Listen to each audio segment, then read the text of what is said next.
दोस्तों, haunted stories की दुनिया में आपका स्वागत है। अगर आप भी भूतिया, खौफनाक और डरावनी कहानियां सुनना पसंद करते हैं तो आप बिल्कुल सही जगह पर आए हैं। दोस्तों, इस चैनल पर आपको डर और दहशत भरी, सस्पेंस और थ्रिल से भरपूर कहानियां सुनने को मिलेंगी। इसलिए हमारे YouTube channel horror Hindi junction को अभी सब्सक्राइब कर लीजिए। साथ ही बेल आइकन को भी ऑल पर सेट कर दीजिए ऐसी ही भूतिया कहानियां सुनने के लिए। दोस्तों, मेरा नाम आयुष है। मैं और मेरे 3 दोस्त समीर, करण और माही भोपाल के कॉलेज में मास कम्युनिकेशन पढ़ते थे। हम चारों हमेशा कुछ न कुछ एडवेंचर ढूंढते रहते थे, लेकिन इस बार हमारे दिमाग में कुछ अलग था। Horror short film. सबसे बड़ी चुनौती थी लोकेशन।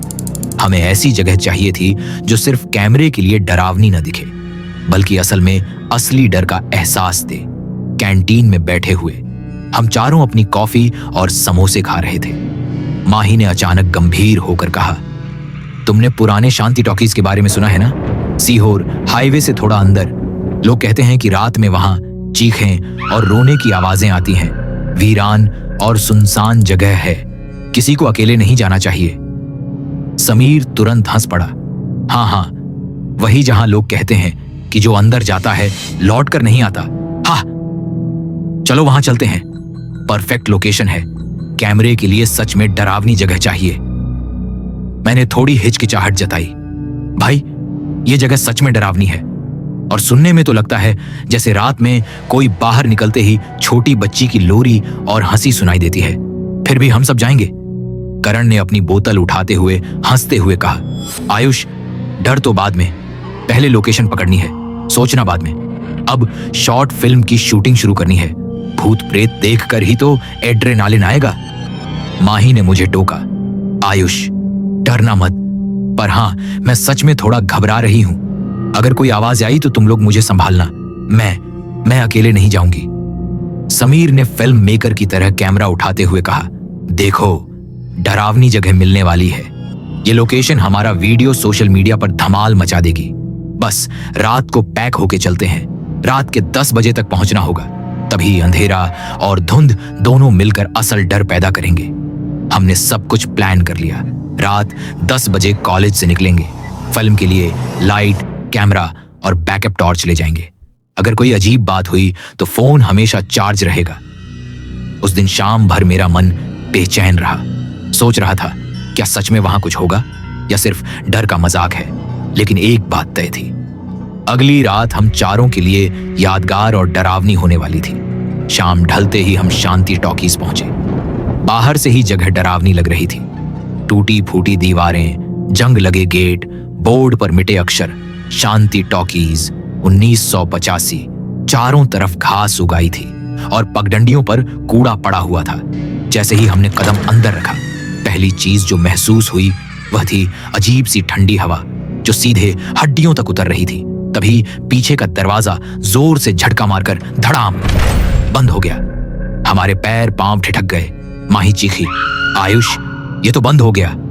हमने जोर जोर से धक्का दिया, लेकिन दरवाजा हिलने का नाम ही नहीं ले रहा था। चारों तरफ धूल और पुराने कागज। धुएं की गंध ने हमारी नाक में हमला किया। माही कांपते हुए मेरी बाजू पकड़कर बोली, अब हम अंदर फंस गए। मुझे ऐसा लग रहा है जैसे ये जगह हमें भीतर खींच रही हो। मैंने हिम्मत जुटाई, सब शांत रहो, कोई डरने की जरूरत नहीं, शायद पुराना ताला है। लेकिन तभी हॉल की हवा और अंधेरा कुछ अलग ही कर रहे थे। दीवारों से अचानक खुरचने की आवाजें आने लगी, जैसे कोई नेल्स या तेज नाखून से लकड़ी खुरच रहा हो। कहीं दूर से एक छोटी बच्ची की धीमी आवाज में गुनगुनाने की आवाज आने लगी। हवा में हल्की सरसराहट और किसी की धीमी हंसी मिलकर हमारी नसों में ठंडक भर रही थी। समीर हिचकिचाते हुए बोला, माही, सच में ये जगह कुछ ठीक नहीं है। करण ने फोन की टॉर्च ऑन की, लेकिन जितना रोशनी फैल रही थी उतना ही अंधेरा और गहरा होता जा रहा था। जैसे ही हमने चारों तरफ देखा, कुछ फटी हुई परछाइयां हिल रही थी और फिर अचानक एक बेंच अपने आप चर्र चर्र हिल गई, मानो कोई भीतर बैठा हो और जोर जोर से हिल रहा हो। हम चारों की धड़कनें इतनी तेज थीं कि कानों में पंपिंग की आवाज आने लगी। मैंने धीरे से कहा, अब अब हम वापस नहीं जा सकते। ये हमारे ऊपर कुछ कर रहा है। माही ने मेरी बाजू और कसकर पकड़ ली और कान में फुसफुसाई, आयुष, ये सच में जीवित है। ये सिर्फ जगह नहीं, कुछ और है जो हमें देख रहा है। हवा तेज हो गई, धूल हमारे चेहरे पर उड़ रही थी। तभी दूर से अचानक किसी ने जोर से कराह किया। आधा इंसान, आधा धुंध में छिपा हुआ। हम सब की रूह कांप उठी। करण का हाथ कांपते हुए टॉर्च छोड़ने ही वाला था और मैं महसूस कर रहा था कि अब सिर्फ हम चारों ही यहां हैं। पीछे लौटना नामुमकिन है। जैसे ही हम हॉल के बीच पहुंचे, अचानक फिर वहीं गाने की आवाज। हमारी रूह में जैसे हवा ठिठक गई। बच्ची की धीमी टूटी फूटी आवाज, इतनी दूर और फिर भी इतनी पास की नहीं कि जैसे कोई हमारे कान के पास खड़ी हो। हमने चारों तरफ टॉर्च घुमाई, पर दीवारें टूटी फूटी, बेंचें बिखरी पड़ी थीं, फिर भी कोई दिखाई नहीं दिया। माही कांपते हुए बोली, ये बाहर से नहीं आई, ये यहीं थी, ये हमारे पास थी। मैंने जल्दी से कहा, शायद हवा या हमारी कल्पना है, लेकिन दिल को सुकून नहीं मिला। इतना ही नहीं, जैसे ही हम आगे बढ़े, हॉल में हल्की सरसराहट और किसी की धीमी हंसी गूंजने लगी। दीवारों की खुरचती आवाजें, टूटती हुई लकड़ियों की चर्र चर्र, और कहीं दूर से किसी ने जोर से कराह भी किया। माही ने मेरी बाजू कसकर पकड़ ली। आयुष, ये सच में जीवित है। ये सिर्फ जगह नहीं, ये हमें देख रही है। मैंने धीरे धीरे कहा, ठीक है, बस एक कदम आगे, लोकेशन देख लेंगे, फिर तुरंत वापस लौटेंगे। लेकिन उस पल हम सब ने महसूस किया, हॉल का अंधेरा सिर्फ अंधेरा नहीं, इसमें कुछ हमारे चारों ओर घूम रहा है और ये हमें खींच रहा है। फिर अचानक पूरा हॉल गूंज उठा। हमारे रोंगटे खड़े हो गए। कुर्सियां अपने आप चर्र चर्र हिलने लगी, जैसे कोई अदृश्य ताकत उन्हें जोर जोर से हिला रही हो। दीवारों पर परछाइयां उछलने लगी, नाचने लगी, कभी लंबी, कभी छोटी, कभी झुकती हुई हमारी ओर देखने लगी। साथ में कहीं से कराह और बच्चों का रोना सुनाई देने लगा, जो चारों तरफ फैल रहा था। हवा में घुलकर हमारी नसों में ठंडक भर रहा था। माही ने अपने कान दबा लिए और कांपते हुए फुसफुसाई, बस करो, प्लीज बस करो, अब ये जगह सच में हमें मार डालेगी। समीर ने कैमरा पकड़ने की कोशिश की, लेकिन उसी समय अचानक हवा का जोरदार झोंका आया। कैमरा उसके हाथ से छूट गया, फर्श पर गिरते ही टूट गया। हम सब एक साथ चौंक कर पीछे हटे। मैंने धीरे से कहा, ठीक है, अब बस आगे नहीं बढ़ते, हमें जल्दी बाहर निकलना होगा। ये जगह सच में जिंदा है। तभी दूर से फुसफुसाहटें और हंसी एक साथ गूंजने लगी, जैसे कोई हमारी हर हरकत को देख रहा हो। माही की आंखों में डर साफ झलक रहा था। करण ने धीरे से कहा, भाई, ये अब मजाक नहीं है, हमें यहां से तुरंत निकलना होगा। लेकिन उस हॉल का अंधेरा और हवा कुछ और ही संकेत दे रही थी। हम अकेले नहीं थे और ये जगह हमें जाने नहीं दे रही थी। जैसे ही हम हॉल में आगे बढ़े, दीवार पर अचानक जलते हुए चेहरे उभरने लगे। उनकी आंखें लाल और चमकदार थीं और मुंह से निकलती आवाजें हमारे कानों में जैसे धीरे धीरे घुस रही थीं। एक परछाई अचानक माही पर झपटी। वो जोर से चीखी और गिर पड़ी। उसका हाथ पुरानी लोहे की कुर्सी के किनारे से कट गया। खून बहने लगा। हम सभी दौड़ने की कोशिश करने लगे, लेकिन जैसे ही पैर फर्श पर पड़े, वहां से अचानक चीखें गूंजने लगी, तुम अब भाग नहीं सकते। हमारे रोंगटे खड़े हो गए। हवा इतनी तेज थी कि धूल और धुएं के कण हमारे चेहरे पर मार रहे थे। हम चारों एक दूसरे के हाथ पकड़कर हॉल के बीच खड़े रह गए। डर के मारे बोल नहीं पा रहे थे। हॉल के बीच में खड़े थे कि स्क्रीन पर रोशनी झिलमिलाने लगी। फटी हुई स्क्रीन पर प्रोजेक्टर अपने आप चल पड़ा। ब्लैक एंड व्हाइट मूवी में जले हुए चिल्लाते हुए लोग दिखाई दिए। उनकी आंखें सीधे हमारी तरफ देख रही थीं, जैसे हम पर ध्यान दे रहे हों। माही जोर से चीख पड़ी, आयुष, ये हमें देख रहे हैं। लेकिन अंधेरा और डर और गहरा हो गया। हॉल की हर दीवार, हर कोना जैसे हमारे चारों ओर जीवित हो उठा था। तभी हवा में हल्की हंसी गूंजी और कहीं दूर से एक बच्ची की लोरी अचानक तेज चीख में बदल गई। हम चारों एक दूसरे की ओर देखने लगे। माही का चेहरा डर से सिकुड़ गया। समीर और करण भी थरथरा रहे थे। मैंने धीरे से कहा, भाई, अब बस हमें तुरंत बाहर निकलना होगा। ये जगह सच में जिंदा है और ये हमसे खेल रही है। कदमों की आहट और दरवाजा। हम ऊपर की बालकनी की ओर बढ़े। पीछे कदमों की आवाज, जैसे कोई हमारे साथ साथ चल रहा हो। दरवाजा अपने आप हिल रहा था और अचानक जोर से दरवाजा बंद हो गया। माही ने मेरा हाथ कस लिया। आयुष, ये जगह हमें जिंदा नहीं छोड़ेगी। हमारी सांसें रुक सी गईं। अंधेरा, ठंडी हवा और पीछे से उठती चीखें, सब कुछ हमें जमाने पर मजबूर कर रहा था। थोड़ी देर आराम करने के लिए हम पुरानी धूल भरी कुर्सियों पर बैठे। ठंडी हवा हल्की हल्की हिल रही थी, पर अचानक पीछे की पंक्ति से किसी के बैठने की आवाज आई। हम चारों झुके झुके एक दूसरे की तरफ देखने लगे और तभी धुंधली परछाई झूलती हुई हमारी तरफ आई, जैसे कोई अचानक कुर्सी पर बैठ गया हो। उसकी हल्की लहराती आकृति अंधेरे में झूल रही थी। फिर गूंजी हंसी, धीमी, खुरदरी और डरावनी। तुम भी यहीं फंस जाओगे। हमारे पैरों तले जमीन जैसे खिसक गई। माही कांपते हुए मेरी बाजू कसकर पकड़ने लगी। समीर और करण भी कन्नक में सिकुड़ गए। आंखों में डर साफ झलक रहा था।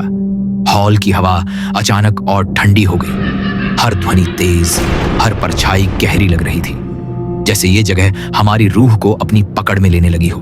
मैंने धीरे से कहा, सब शांत रहो, कोई हिलेगा तो ये और मजा लेगी। लेकिन भीतर से महसूस हुआ, अब हम केवल देखने वाले नहीं, भागने वाले भी नहीं थे। दीवार पर लाल खून से हमारे नाम लिखे हुए थे। आयुष, माही, समीर, करण। माही कांपते हुए बोली, ये हमारे आने से पहले लिखा ही नहीं था। फिर ये किसने लिखा? हम सब चुप थे। दिल की धड़कनें तेज, हाथ कांप रहे थे, जैसे ये हॉल हमसे खेल रहा हो और हमारी रूह देख रहा हो। मैंने मोबाइल की टॉर्च चालू की और चारों तरफ रोशनी फैलाने लगा। तभी पीछे की दीवार पर बिखरे टूटे फूटे शीशों में कुछ चमका। धीरे धीरे मैंने देखा, एक चेहरा झलक गया, जला हुआ, आधा फीका, आंखें खाली और भयानक हंसी मुंह पर चिपकी हुई, जैसे किसी ने पूरी आग और पीड़ा अपने चेहरे में समेट ली हो। मैंने हॉरर में पसीना झटकते हुए माही की तरफ देखा। उसके होंठ कांप रहे थे, हाथ बुरी तरह से मेरे बाजू में फंसे थे। समीर की आंखें डर से चौड़ी हो गईं और करण बस भयानक खामोशी में अपने पैर फड़फड़ा रहा था। चीखें, हंसी और फुसफुसाहटें अचानक एक साथ गूंजने लगी, जैसे वही भूतिया चेहरा हमारी रूह के भीतर झांक रहा हो। हम चारों जमे हुए थे, सांसें रुकी हुई, दिल तेज तेज धड़क रहा था। मैंने धीरे से कहा, सब शांत, बस धीरे रहो, कोई भी हिलेगा तो ये और मजा लेगी। पर उस क्षण हमें पता था, ये चेहरा, ये हंसी, ये डरावनी मौजूदगी हमारे पीछा नहीं छोड़ेगी। जैसे ही हम आगे बढ़े, पूरा हॉल अचानक ठंडा हो गया। सांसें धुंधली दिखाई देने लगी। हमने देखा, धुंध में किसी ने हाथ बढ़ाया, पर सामने कोई नहीं था। माही जोर से चीख पड़ी, कहीं ये हमें पकड़ न ले। हमारी रूहें कांप रही थीं। हर कदम पर डर, हर ध्वनि पर खतरा महसूस हो रहा था। हमने हिम्मत करके दरवाजे की तरफ भागा। पैर फिसल रहे थे, दिल तेज तेज धड़क रहा था। एग्जिट गेट को जोर से धक्का मारा। गेट अचानक खुला और हम बाहर गिर पड़े। धूल और कंकड़ चारों तरफ उछल गए। पीछे से चीखें, कराह और बच्चों का रोना गूंज रहा था, जैसे पूरा थिएटर हमारी रूहों को छोड़ने को तैयार ही नहीं था। हवा इतनी तेज चल रही थी कि हमारे बाल उड़ रहे थे और ठंडी धूल हमारी आंखों में गिर रही थी। हमने कुछ देर वहीं गिरकर सांसें संजोई, लेकिन जैसे ही हमने पीछे मुड़कर देखा, गेट अपने आप बंद हो गया। चारों तरफ सिर्फ सन्नाटा, लेकिन वो सन्नाटा भी डरावना था। हवा में कुछ फुसफुसा रहा था, किसी की हंसी धीमी धीमी गूंज रही थी। माही कांपते हुए मुझसे चिपक गई। आयुष, सच में ये जगह जिंदा है? हम बचकर निकल भी गए तो ये हमें कभी छोड़ने वाली नहीं। मैंने धीरे से कहा, बस अब पीछे मत देखो, सीधे गांव तक चलते हैं। जो हुआ वो हम खुद ही देख चुके हैं। हम चारों धीरे धीरे सड़क की ओर बढ़े। हर कदम पर लगता था जैसे कोई हमारे पीछे पीछे चल रहा है। हवा में कोई हमें खींच रहा है। लेकिन फिर जैसे ही गांव की रोशनी दिखाई दी, हॉल की डरावनी आवाजें धीरे धीरे खत्म होने लगीं। करीब आधे घंटे बाद पास के चौकीदार ने हमें देखा। उसकी आंखों में अजीब सा डर और चिंता साफ झलक रही थी, मानो उसने हमसे पहले ही कई बार कुछ असामान्य देखा हो। तुम लोग अंदर गए थे? उसने हाँफते हुए पूछा। उसकी आवाज में कांपन थी और हाथ कांप रहे थे। हमने सिर हिलाया। बचकर निकल आए। ये तो करिश्मा है। 25 साल पहले इसी थिएटर में शो हाउसफुल था, लेकिन अचानक शॉर्ट सर्किट से आग लग गई। सैकड़ों लोग जिंदा जल गए। बच्चे, औरतें, जवान, उनकी चीखें, कराह और रोने की आवाजें आज भी यहां गूंजती हैं। जो भी अंदर जाता है लौट कर नहीं आता। हमारे पैरों तले जमीन ठंडी पड़ गई, जैसे पूरा शरीर जम गया हो। दिल की धड़कनें रुक सी गईं। माही कांपते हुए मेरी बाजू पकड़ रही थी। समीर और करण भी सन्न, आंखें फैलती हुई, पसीने से भीगे हुए। चौकीदार ने धीमे स्वर में कहा, देखो बच्चों, ये जगह सिर्फ बिल्डिंग नहीं है, ये किसी के दर्द और मौत का संग्रह है। जो अंदर गया उसकी रूह भी अब वहीं फंसी रहती है, समझे? हॉल की हर धूल, हर दरार, हर पुरानी कुर्सी अब हमारी आंखों के सामने अजीब जीवित हो उठी। और उस क्षण हमें सच में लगा हम भागकर भी पूरी तरह सुरक्षित नहीं हैं। उस दिन का टूटा कैमरा, लैपटॉप और सारा सामान हमने वहीं भूतिया थिएटर में छोड़ दिया। जैसे ही बाहर आए, ठंडी हवा और वीरानी ने हमारी सांसें तेज कर दी। आज भी जब मैं आंखें बंद करता हूं तो महसूस होता है कि वो जगह कहीं मेरे दिमाग में बसी हुई है। कहीं से आती है बच्ची की धीमी लोरी, कहीं से खुरदरी डरावनी हंसी, कभी कभी तो फुसफुसाहटें इतनी साफ सुनाई देती हैं कि लगता है कोई सीधे कान में कुछ कह रहा है। मैं धीरे से कहता हूं खुद से, शांति टॉकीज में जो गया कभी लौटा नहीं। हर बार मुझे ऐसा लगता है जैसे कोई अभी भी मेरे पीछे पीछे है। हवा में धीमी धीमी चीख गूंजती है, कभी मेरे बाल छूती ठंडी हवा, कभी कहीं से हाथ का एहसास। और मैं जानता हूं वो थिएटर सिर्फ एक जगह नहीं, ये सैकड़ों मौतों की गूंज है। जो अंदर गया उसकी रूह वहां फंस गई, और शायद वो अब भी हमें नजर से देख रहा है। मैं अब भी कभी कभी अपने दोस्तों को याद करता हूं, माही, समीर, करण। हम चारों सुरक्षित बाहर निकले, लेकिन हमारी आत्माओं के अंदर की डरावनी यादें हमेशा के लिए रह गईं। दोस्तों, ये खौफनाक किस्सा यहीं पर खत्म होता है। अगर आपको ये कहानी पसंद आई हो तो हमारे YouTube channel horror Hindi junction को जरूर सब्सक्राइब कीजिए, क्योंकि हम रोज लाते हैं आपके लिए एक नई डरावनी दास्तान, एक नए अंदाज में। अपना प्यार सा कमेंट जरूर कीजिए। साथ ही आप कहां से हमारी यह वीडियो देख रहे हैं ये भी बताइए। कहानी सुनने के लिए आपका बेहद शुक्रिया।